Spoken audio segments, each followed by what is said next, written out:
हिंदू धर्म महाभारत एक ऐसा ग्रंथ है जिसमें कई कहानियां और रहस्य छिपे हुए हैं।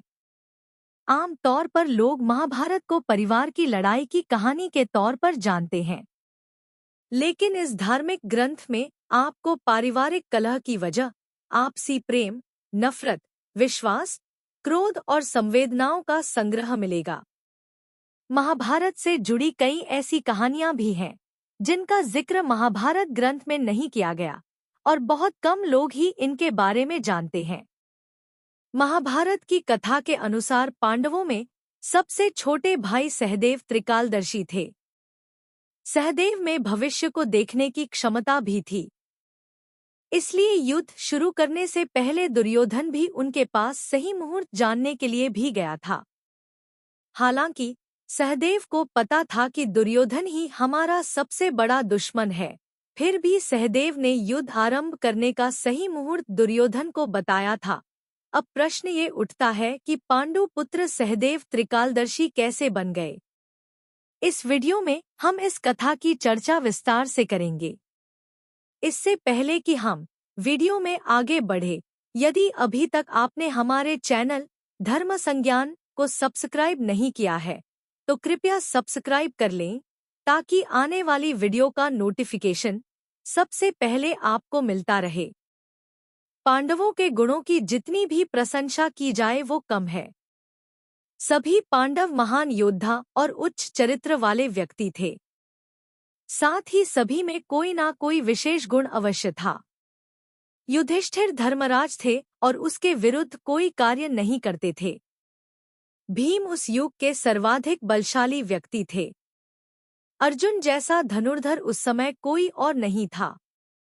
नकुल उस काल के सर्वाधिक सुंदर व्यक्ति थे और सहदेव की भांति सहनशीलता विश्व में किसी और के पास नहीं थी। लेकिन इसके अतिरिक्त सहदेव के पास एक ऐसी शक्ति थी जो किसी अन्य पांडवों के पास नहीं थी। वे त्रिकालदर्शी थे और भूत, वर्तमान और भविष्य में होने वाली घटनाओं का पूर्ण ज्ञान रखते थे। लेकिन उनकी ये शक्ति जन्मजात नहीं थी, बल्कि ये उन्हें अपने पिता के आशीर्वाद स्वरूप मिली थी। कई प्राचीन ग्रंथों में ये वर्णन है कि जब पांडवों के पिता महाराज पांडु श्राप के कारण मृत्यु को प्राप्त होने वाले थे तो उन्होंने कुंती, माद्री और अपने 5 पुत्रों को बुलाकर कहा, पुत्रों, मेरा अंत समय अब आ पहुंचा है, किंतु मुझे इस बात का दुख है कि मैं अपना संचित ज्ञान तुममें से किसी को भी ना दे सका। मेरी मृत्यु के पश्चात ये सारा ज्ञान व्यर्थ हो जाएगा। मेरे पास अब अधिक समय नहीं बचा है, इसीलिए तुम में से कोई मेरे मस्तिष्क को भक्षण कर लो ताकि मेरा सारा ज्ञान तुम्हें मिल जाए। पांडव वैसे ही अपने पिता की स्थिति देखकर शोक में थे। उस पर इस प्रकार का कार्य करना है, ये सोचकर ही 5 कांप गए। किसी को ये साहस ना हुआ कि वो अपने मरते हुए पिता का मस्तिष्क खा सकें। किसी भी पुत्र को अपनी आज्ञा पूर्ण ना करते देख पांडु बड़े दुखी हुए और गहरी निःश्वास लेते हुए अपनी मृत्यु की प्रतीक्षा करने लगे।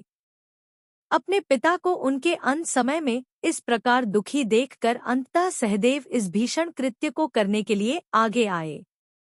उन्होंने पांडु के सर के 3 हिस्से किए। पहला हिस्सा खाते ही सहदेव को भूतकाल में हुई सारी घटनाओं का ज्ञान हो गया। दूसरा हिस्सा खाते ही उन्हें वर्तमान और तीसरा हिस्सा खाकर उन्हें भविष्य की सारी घटनाओं का ज्ञान हो गया। इस प्रकार अपने पिता के आशीर्वाद से सहदेव त्रिकालदर्शी बन गए। त्रिकालदर्शी होने के कारण सहदेव को महाभारत के होने वाले युद्ध और उसके विनाश के बारे में पहले ही पता था। फिर सहदेव ने इस युद्ध को रोकने का प्रयास क्यों नहीं किया? इसका कारण ये था कि श्री कृष्ण ने सहदेव को ऐसा करने से मना किया था। सहदेव के अतिरिक्त केवल श्री कृष्ण ही ऐसे थे जिन्हें होने वाली सारी घटनाओं का ज्ञान था, किंतु वे ये जानते थे कि पृथ्वी की भलाई के लिए ये युद्ध आवश्यक है। यही कारण था कि उन्होंने सहदेव को भी किसी को भविष्य में होने वाली घटनाओं के बारे में बताने से मना किया था, ताकि महाभारत का युद्ध होकर ही रहे। कहीं की इस बात का भी वर्णन है कि श्री कृष्ण ने सहदेव को ये श्राप दिया था कि अगर उसने भविष्य में होने वाली किसी भी घटना के विषय में किसी को भी कुछ बताया तो उनकी मृत्यु हो जाएगी। इसी कारण सहदेव ने होने वाले युद्ध के विषय में किसी को नहीं बताया, क्योंकि वे भी ये जान चुके थे कि ये युद्ध कितना आवश्यक है। यदि आपको यह वीडियो पसंद आई हो तो कृपया कमेंट करें, लाइक करें और साथ ही वीडियो को आगे शेयर भी करें।